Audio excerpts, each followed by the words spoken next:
Fala, galera! Muito bem-vindos todos vocês aí de casa, os nossos internautas que nos prestigiam aqui e dessa vez no novo programa, o ExtremaCast Talk Show. Estamos estreando hoje aqui na FAEX, nos estudos da FAEX. Eu estou muito bem acompanhado, um prazer para mim, uma honra, um orgulho muito grande estar do lado da minha irmã, doutora Carla Bergamin. Cá, obrigado, viu, de você estar aqui com a gente. Obrigado, dá um beijo.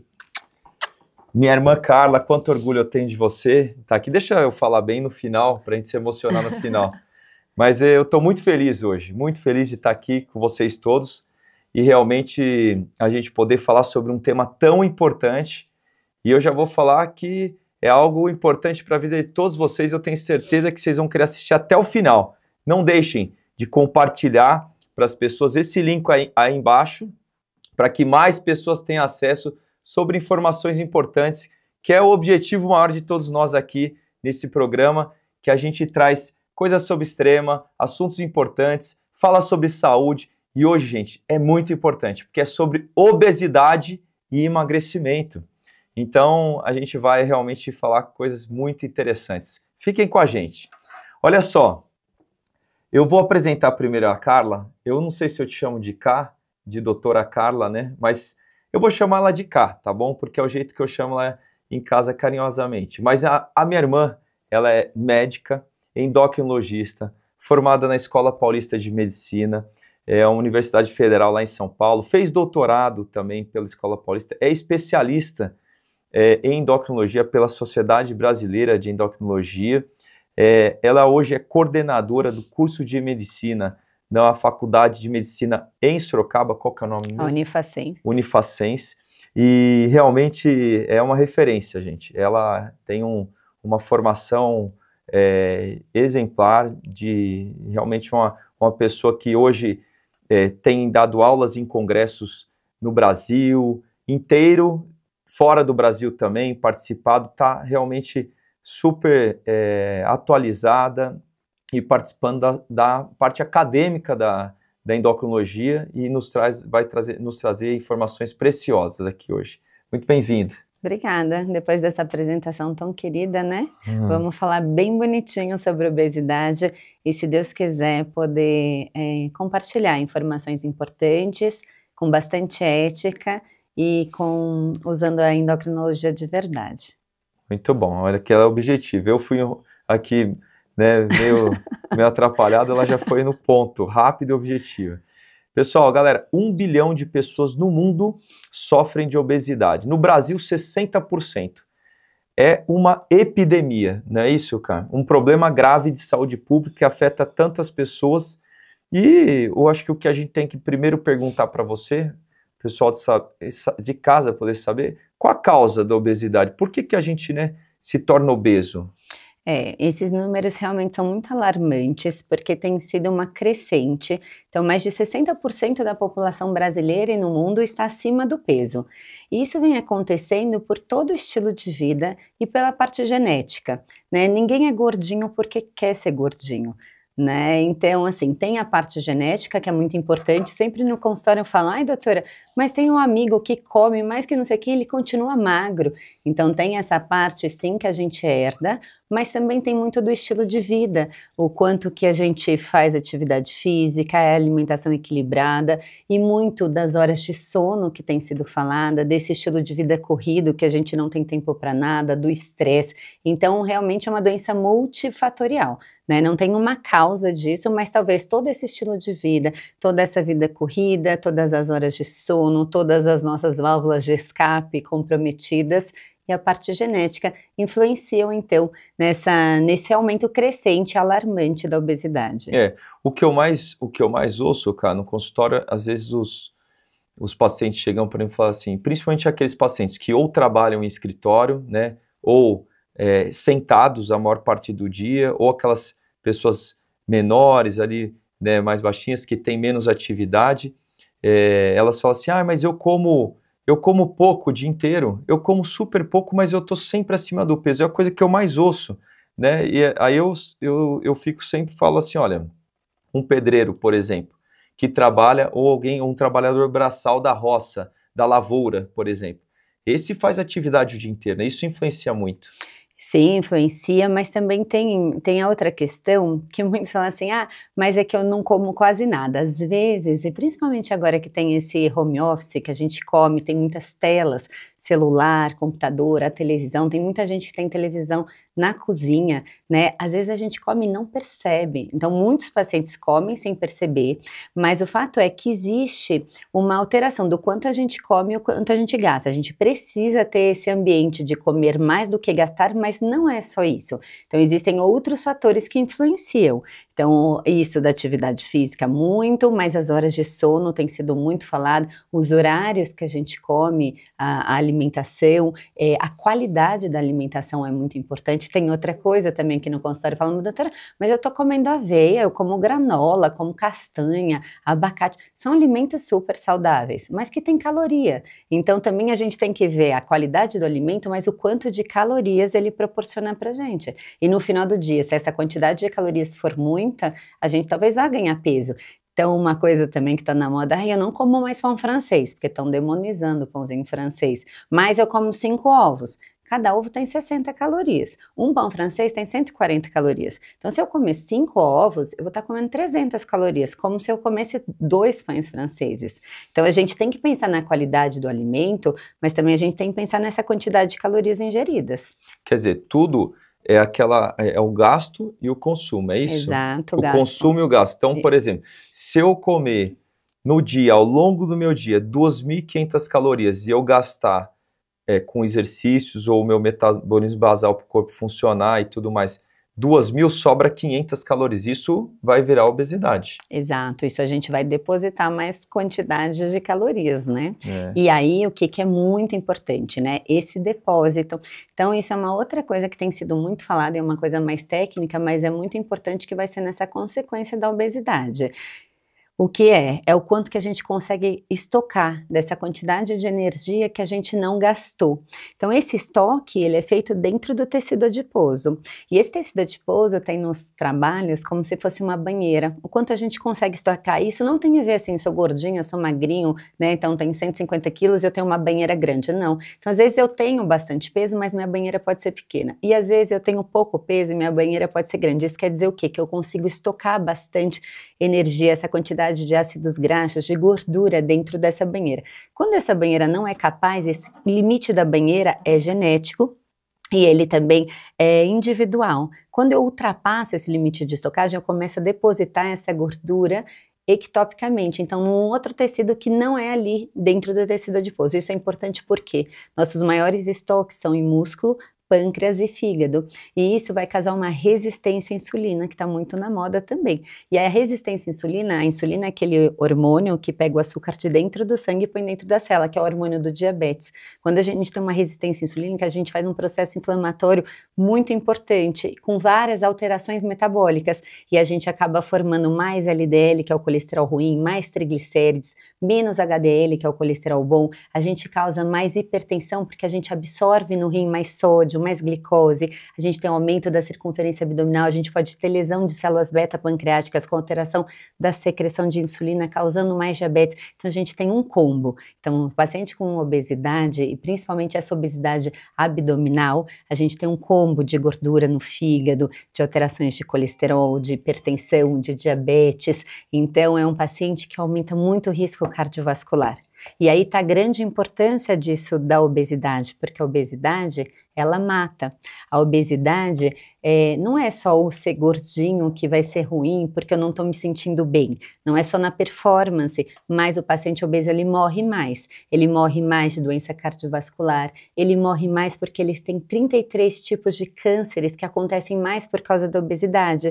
Então, cada vez mais a gente tem tratado a obesidade como doença. E não só que é um paciente que é sem vergonha, eu não sei, eu sou um coitado, ou eu tô gordinho porque eu quero, porque eu desconto na comida. Não, é uma doença e a gente precisa respeitar a doença e tratar esse paciente como se ele fosse realmente doente. É uma doença para sempre, é uma doença crônica que a gente tem que acompanhar a longo prazo. Então, duas coisas, pessoal, olha só que interessante. Vê se eu estou errado no que eu entendi. Quem é obeso, de quem não é obeso, morre mais cedo. Certo. Vive menos. Vive menos. Olha só, gente, então, não achem que obesidade é algo, assim, um problema estético, hein? Uhum. É doença e vai morrer mais cedo. Traz uma série de outras doenças, né, por trás disso tudo. E doenças do coração, problemas múltiplos aí no corpo da pessoa. E outra questão importante, que é relacionado a... Você falou sobre a obesidade, dela ser, além de um problema... que você falou mesmo agora? Você falou duas coisas. De diabetes, ela é um start para diabetes, para doença no fígado, para hipertensão, para colesterol alterado, triglicérides para câncer, doenças osteoarticulares. Gente, então olha só, não é brincadeira, hein? Então vejam que não é estético, isso é muito importante, né? Eu acho que assim, diante disso tudo, as pessoas devem procurar sempre um especialista, né? Sem dúvida. O endocrinologista é a especialidade médica que pode realmente te orientar em como tratar, em como se prevenir, né? Então eu acho que nós podíamos entrar realmente nessa pauta, que nós falamos as causas, falamos aqui a importância disso tudo na sua vida aí, que está em casa nos assistindo, que realmente enfrenta esse problema, e agora sim, como você vai poder realmente se tratar? A hora que o paciente chega lá no endocrinologista, o que você orienta ele? Você fala o quê? Eu falo, doutor, você vai lá, examina, constata que ele está com IMC, né, acima, que está elevado. Como que você orienta ele, Cá? Então, isso é outra coisa importante, porque geralmente a gente quer um milagre, né? E o milagre, ele não existe. A obesidade, como eu falei, é uma doença crônica, uma doença para sempre. Não tem a melhor dieta, né? Existe aquela que a gente consegue fazer a longo prazo. E ela tem que ser equilibrada, senão ela é insustentável. Então, às vezes eu falo com o paciente, não, eu quero um resultado rápido. Tá, pode comer melão com alface por 3 semanas, você aguenta, você vai perder peso. Mas quanto tempo você vai conseguir fazer isso, né? Então, a gente tem que fazer de uma forma que seja equilibrada. Então, muitas vezes, eu nunca mais vou comer um pão. Meu, que vida chata, não vai mais comer uma pizza? Vai, mas tudo é equilíbrio. Então, acho que tem momentos que a gente vai fazer muito certinho. Então, isso de ter a ingestão de primeiro verduras, legumes, antes do arroz e feijão, né? Então, assim, arroz, feijão, o pão, eles não são criminosos, né? Não são os grandes vilões. Tudo é o equilíbrio, depende da quantidade, né? Então, eu vou tentar fazer uma coisa equilibrada, começar sempre por salada e legumes, porque a gente sabe que isso faz um pico de insulina, um pico de glicose menor, quando eu como primeiro a verdura e depois o carboidrato. Então, isso a gente já orienta. De manhã, eu posso comer o pão, posso comer o ovo, como você quiser. O acompanhamento de uma nutricionista é importante para a gente conseguir fazer essa alimentação equilibrada, que não nos falte nutriente, que a gente consiga fazer isso de forma sustentável. Então, uma alimentação equilibrada e saudável.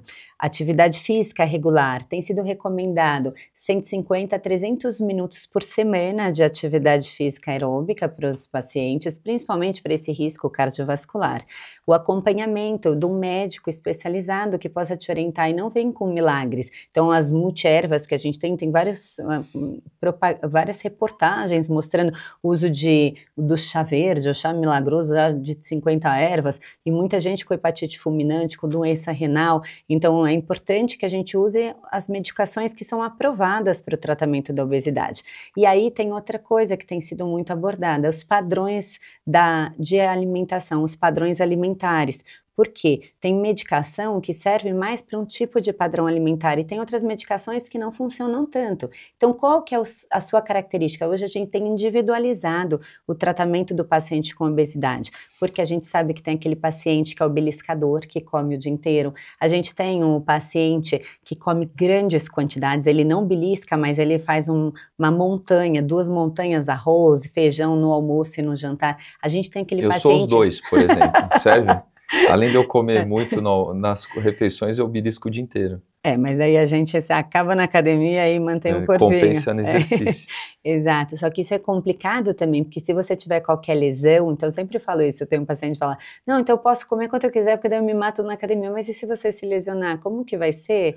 Né? Então acho que é importante ter o equilíbrio de tudo. A gente tem aquele comedor mais noturno, que chega em casa e come a grande quantidade de calorias mais no período da noite, que também é muito ruim, que é muito ruim, e muitos são assim, que é a hora que chega em casa e tá mais cansado. Acho que a maioria deve comer à noite. E às vezes esses padrões alimentares, eles se misturam, tem o comer emocional. Então tem muita gente que quando está frustrado, que está cansado, a gente acaba comendo mais, desconta as emoções. Não, e aí tem muito nexo, né? Se você, eu ouvi uma vez, não sei nem se foi você que me falou, quer dizer, o alimento é combustível, é energia.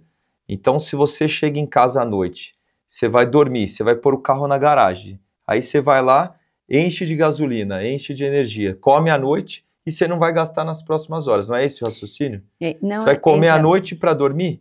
Não é só isso, né? Tem sido muito falado do ciclo circadiano, que a gente deveria funcionar conforme o nosso ciclo circadiano. E o que é isso? Que a gente tem uma secreção de hormônios que acontecem, hormônios de estresse, que é glucagon, cortisol, que começam a ser no período da madrugada, 4, 5 horas da manhã. E esses hormônios ficam altos ao longo do dia e abaixam a partir das 6 horas da noite. E isso das 6 horas da noite começa a melatonina, que é para estimular a gente a dormir e tal. E quando a gente come grandes quantidades à noite, faz muita atividade física à noite, ou tem um sono ruim, a gente altera essa secreção de hormônios. E isso tem vários trabalhos mostrando que esse paciente talvez seja mais metabólico. Então, que realmente é diferente você comer de dia ou comer à noite. Além disso, isso do sono, que o dormir mal, o paciente tem apneia do sono, que acorda muitas vezes. Dorme 4, 5 horas por sono. Exato, já tem alguns trabalhos mostrando que essa redução do sono, no dia seguinte você acaba comendo 400 a 500 calorias a mais sem perceber. Então, é um equilíbrio de tudo, é o bem-estar físico e emocional.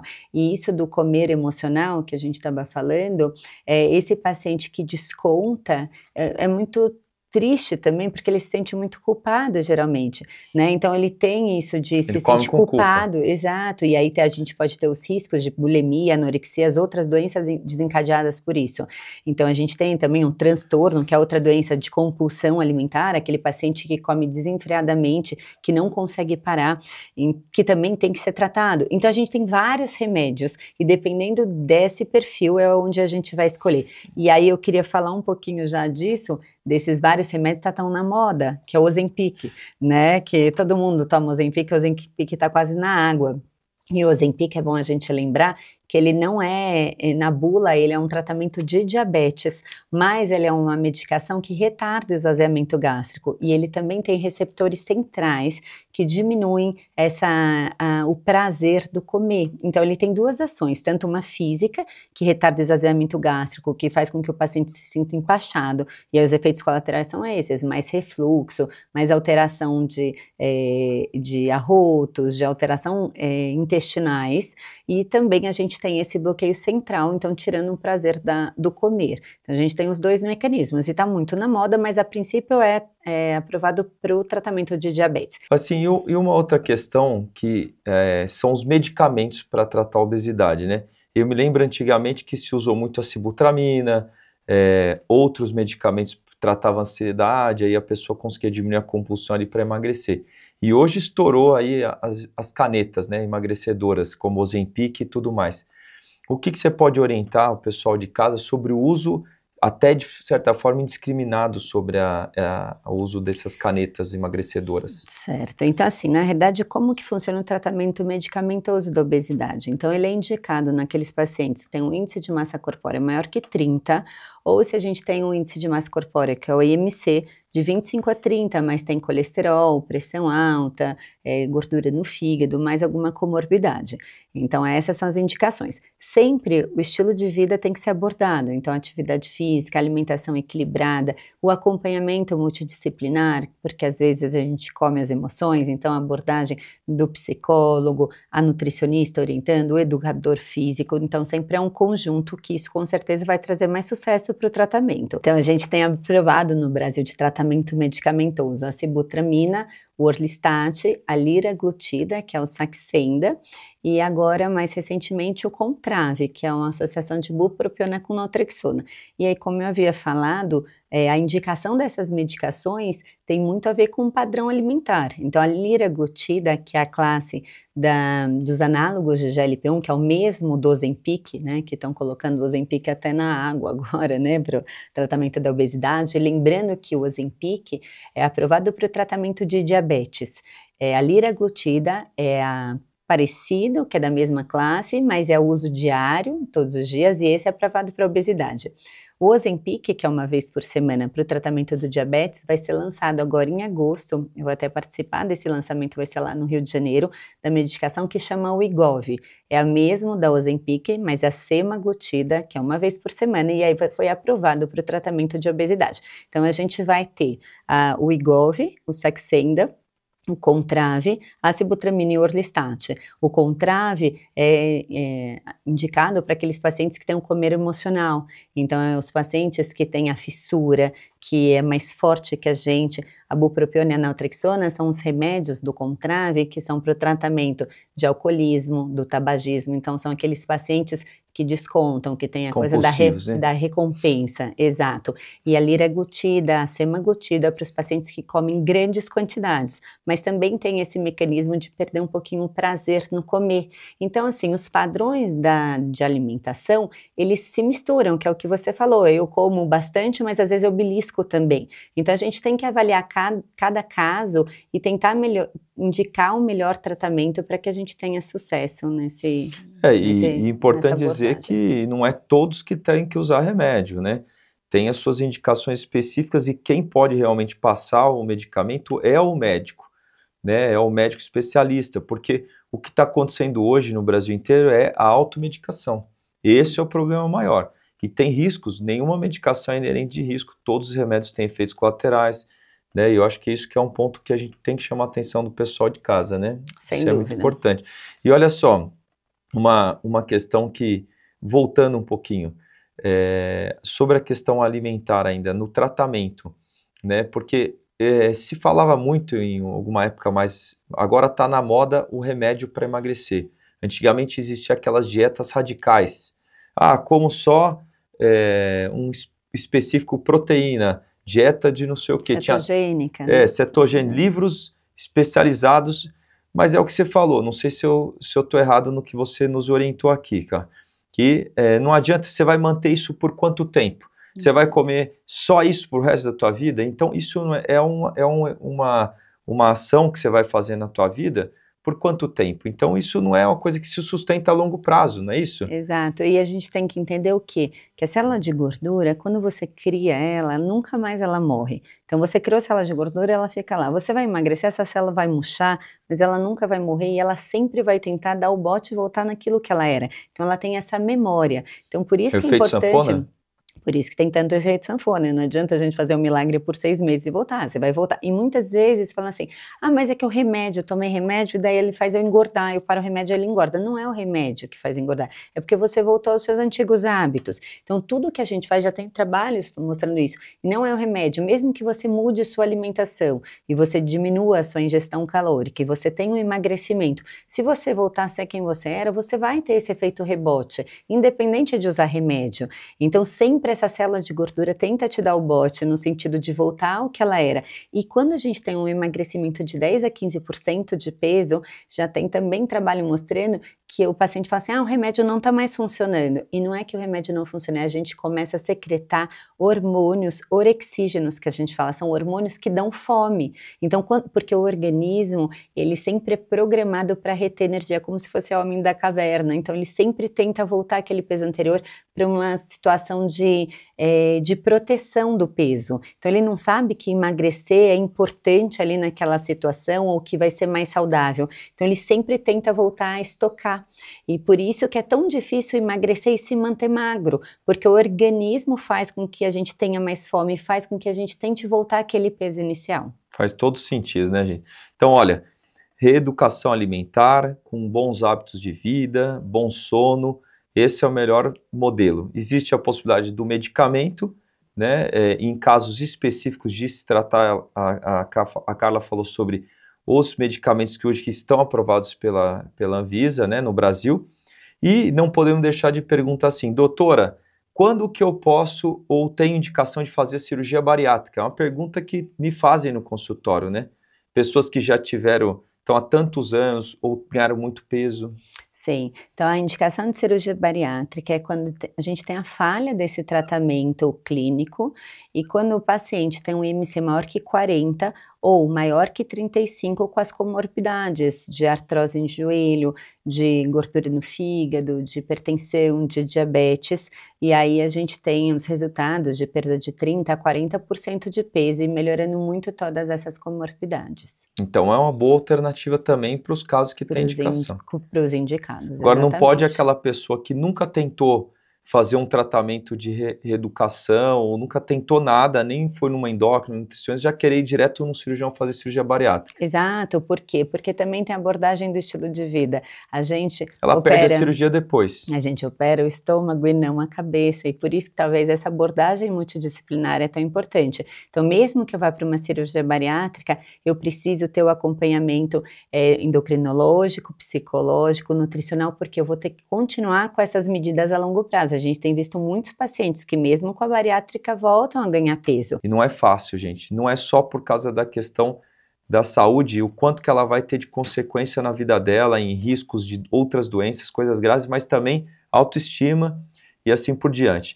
Então, eu acho que uma das coisas que a gente tem que analisar, e eu quero te pedir uma orientação, um conselho. Se você fosse hoje dar conselho a tantos governantes no Brasil, secretários de saúde, de municípios, de cidades, né, quanto o que eles podem fazer, quanto gestores públicos hoje, para que eles atuem em realmente combater essa epidemia de obesidade no Brasil. Como que quem está ali à frente da saúde, né, que coordena PSFs, que coordena redes de saúde municipais, o que essas pessoas ali, quanto representantes nossos, eles podem atuar? Como você pode orientar as boas práticas? Acho que essa abordagem do estilo de vida é muito importante, né? Acho que em nível de saúde pública, de a gente ter programas que apoiam o paciente com obesidade como uma doença crônica. Então, esses grupos de obesidade, que a gente tenha um médico falando com os pacientes sobre a doença, sobre as consequências, um grupo de apoio psicológico. Muita gente come as emoções, né? O que a gente não põe para fora, a gente engole. Então, esse apoio psicológico, o nutricionista, o educador físico. Então, talvez nos PSFs a gente tenha grupos de educação em obesidade, em diabetes, em todas essas doenças crônicas, em hipertensão, mas que seja multidisciplinar. As alimentações nas escolas, a gente está tendo um nível enorme de obesidade infantil, então que a gente tenha uma dieta equilibrada na escola, uma alimentação boa, adequada, o estímulo à atividade física, então que a gente tenha essas escolas que favoreçam então a educação física, ou talvez programas pós-escola, um complemento a essas escolas. Um contraturno para os jovens, adolescentes que sim, possam... ou essas que são integrais, que a gente tenha mais estímulo a essa atividade física. A gente tem hoje o grande número de crianças que só ficam nas telas, né? Então, o quanto isso é importante, que a gente estimule aquelas atividades, porque qualquer brincadeira serve, né? Pega-pega, esconde-esconde, tudo serve, mesmo as antigas, né? Não precisa ser, preciso jogar basquete, né? Então, os esportes, né, que são muito importantes. Acho que isso do acompanhamento também para o tratamento medicamentoso quando indicado, então que a gente tenha médicos que sejam capacitados na rede para a gente tratar, porque a gente tratando a obesidade, ela é um pilar para desenvolver um monte de outras doenças. Então, a longo prazo vai ser um baita investimento, porque a gente, se pensar que esse paciente vai morrer mais, vai ter mais infarto, mais derrame, quanto isso não vai custar também, né, para a cidade, o manter esse paciente lá na frente todo comprometido. Então, de repente, a gente tratá-lo logo no começo do problema, a gente evite gastos maiores no futuro. E a gente tem um grupo, então eu já vou fazer a propaganda, uma por todas, todas por extrema, que a gente tem se reunido para escutar as mulheres, que são talvez essa base familiar, que ajudem, né, nossas crianças ou mesmo entre elas, e a gente tem várias propostas para discutir, então, não só da saúde da mulher, das crianças, mas que a gente possa fazer, então, a melhora da nossa qualidade de vida. Então, convido todas vocês para participarem com a gente também. Muito bom, né? Eu só um reforço sobre a questão dos grupos me interessou muito, porque eu me lembro que você fez um trabalho aqui em Extrema, né, de um grupo de obesidade, de tratamento à obesidade, e esses grupos funcionam bem. Eu lembro que as pessoas gostavam muito desse grupo, né? Acho que foi quando você começou a endocrinologia, você começou com esse grupo, né? A gente teve 2 anos Como que esse foi? grupo. Conta um pouco dessa Foi experiência. muito legal, era eu e a Maria Luísa Loló, né, psicóloga, e a gente tinha reuniões semanais, e a gente falava, então eram umas palestras sobre esse autocuidado, sobre a obesidade, sobre as doenças, e a gente tinha uma pesagem semanal, a gente tinha convidados, nutricionista, educador físico, Desafio. e a gente abordava, então, todos esses aspectos da obesidade. Aí é bacana porque toda semana você pesar e ter esse acompanhamento faz diferença, né? Você vê o que melhorou, o que não melhorou, uma incentivando a outra. E aí uma das coisas que eu gostaria de compartilhar, uma das pacientes, então a gente teve 2 anos, a gente era mais ou menos em 50 pessoas, né? Eram mais mulheres, acho que eram umas 48 mulheres, 3, 4 homens, que acompanharam, não se dava remédio, né? Cada um tinha seu acompanhamento no consultório médico, tinha com seus nutricionistas e educadores, enfim, mas lá era um grupo nosso, né? Então toda semana a gente se reunia e eu lembro que quando chegava no peso, e esse peso é importante a gente falar, que a gente não conversou aqui na palestra, aqui na Peso entrevista, ideal. o peso ideal, exato.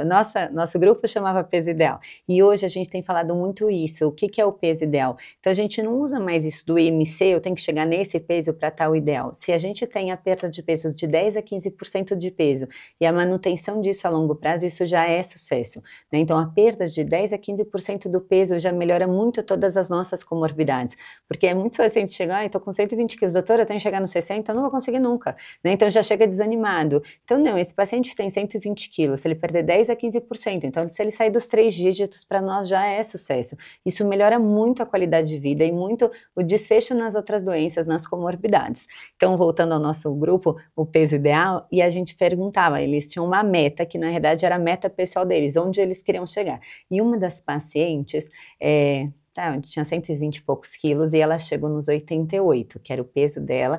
Foram os 2 anos de acompanhamento. E aí, quando chegava nesse peso, eu ia lá na frente falar o que tinha sido, o que tinha mudado, o que ela tinha pensado, o que ela tinha para compartilhar. E aí, essa paciente chegou e falou assim: foi muito importante para mim, porque eu tinha diabetes, eu diminui meus remédios do diabetes, de pressão eu ainda tomo, mas o mais importante foi saber que eu era capaz. Então, o que aconteceu é que depois que eu emagreci, eu saí do meu emprego. E a gente falou, nossa, mas como, né? Isso foi bom? Ela falou, não, porque lá eu não era feliz, mas eu estava tão embotada, tão coitada na minha situação, que tudo eu aceitava. Então, tudo era ruim, eu aceitava, porque o gordinho, e ela falou isso, eu falo isso muito no consultório, o gordinho, ele talvez não é aceito pela beleza, então ele sempre é o bonzinho, ele é o legal, que aceita qualquer coisa. E ela falou, e eu sempre aceitei, eu sempre fiz tudo, nunca falei não para ninguém, esse emprego era muito ruim para mim, e sempre eles me exploravam, eu não conseguia sair daquilo. A hora que eu consegui chegar no meu peso, eu entendi que eu era capaz e que eu merecia mais. Então a primeira coisa que eu fiz foi falar, eu vou sair desse emprego. E foi super emocionante quando ela contou, ela falou assim, e agora eu já até falei pro meu marido, é melhor você começar a me tratar melhor, porque senão eu largo você também. Então ela estava tão empoderada que é isso, eu sou capaz, porque às vezes a gordura faz com que a gente se embote. Então ela pode ser esse motivo da gente estar tão coitado, porque a gente não fala não nem para comida, quem dirá para coisas maiores, ou também ela pode ser o fato da gente não se posicionar, né? Porque às vezes isso é difícil também. Então a obesidade não é só o peso, ela engloba muito mais coisas, e por isso que eu acho que é tão importante a gente ter esse autocuidado com a gente, porque tem coisas que só a gente pode fazer pra gente, ninguém pode fazer. Profundo, hein, gente? É realmente bonito suas palavras, viu? Muito bonitas, e eu queria agradecer muito, né? Nós chegamos aqui ao final do programa, realmente foi muito produtivo, foi de muito aprendizado. Eu mesmo confesso que tem muita coisa nova que na correria a gente, como médico, né, e eu não sou da área, sou cardiologista, então, mas é sempre bom a gente tratar o paciente como um todo. Então, aprendi muito hoje aqui, quero te agradecer, minha irmã, obrigado, viu, pelo tempo dedicado aqui, a nós aqui de Extrema, que estamos numa missão sempre de poder ajudar as pessoas, né, realmente poder trazer algo novo aqui nesse espaço que a gente conseguiu. Agradeço a FAEX, agradecer especialmente a Loló, que realmente nos ajudou no cenário, tia Loló, querida, que ficou maravilhoso o cenário novo. Agradecer a equipe de produção, Hoje nós estamos só com o Dan, que está ali interessadíssimo, não vou dizer porquê, mas ele está interessado. Todos nós estamos interessados em como, né, tratar, às vezes, um sobrepesozinho ali que a gente esteja. Então é isso, eu quero agradecer muito, obrigado, viu? E se você puder deixar um recado final, principalmente esse recado para aquela pessoa de extrema que está ali e ela às vezes está sofrendo com essa obesidade. Se você quiser deixar uma mensagem final, ela está ali às vezes obesa, acima do peso, que ela pode fazer, ou seja, disse tanto para a gente, mas deixa uma mensagem final para ela. Então agradeço muito o convite, fiquei muito feliz de participar. E para você que está acima do peso, acho que o mais importante é a gente entender que o peso não é só o comer, né? Ele engloba muito mais coisas. Então, isso do autocuidado, de tentar ter a alimentação equilibrada, atividade física, mas também se cercar de amor. Esse amor é a gente descobrir momentos prazerosos, que não seja só em volta da mesa, que a gente possa tocar um instrumento, que a gente possa fazer aula de porcelana, pintura, andar no parque, contemplar a serra, que a gente se aproxime de Deus, que a gente tenha momentos familiares agradáveis, que a gente tenha boas horas de sono, que a gente tenha um emprego bacana. Então, acho que tudo envolve. Às vezes a gente não come só por fome, a gente come por muitas outras coisas. Então, se a gente puder descobrir quais são esses gatilhos e também ter o acompanhamento multidisciplinar, não desista, porque isso vai impactar lá na frente. Então, sempre eu falo para o meu paciente, o que você vive hoje serve para você viver daqui 10 a 20 anos? Como você tem se cuidado? Tem coisas que só você pode fazer por você. Então, cuide-se. Um abraço e um beijo a todos.